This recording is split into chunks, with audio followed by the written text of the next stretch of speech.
Attorneys Maxey, Scherr, and Robert Collins say they've been reaching out to the city of El Paso since days after the explosion, but they haven't heard back yet.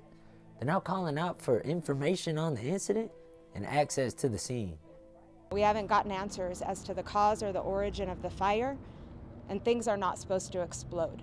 Something went wrong on February 11th, and people were seriously hurt. We don't know who's leading the investigation. We don't know what's being done. We don't know whether anything is being done. Attorney Maxey Scherr says her team has reached out to the El Paso Fire Department, Sun Metro, El Paso Mayor Renard Johnson, city representatives, and the city as a whole.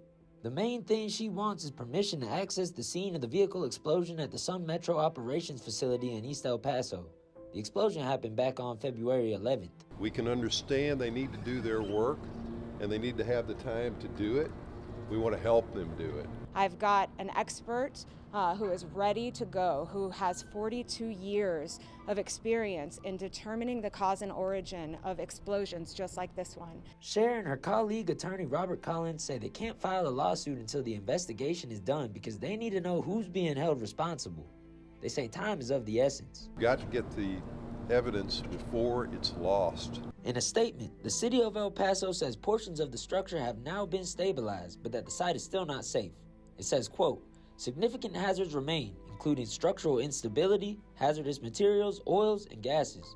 Due to these safety concerns and to preserve the integrity of the investigation, access to the facility remains restricted. This restriction will remain in place until emergency personnel determine it is safe to release the site." The city says it isn't required to provide access to third parties. It also said that the firm reached out to them Saturday, and today's the first business day since.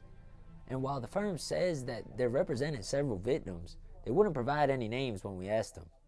Christian Andrade, reporting from the Newsroom, ARC El Paso.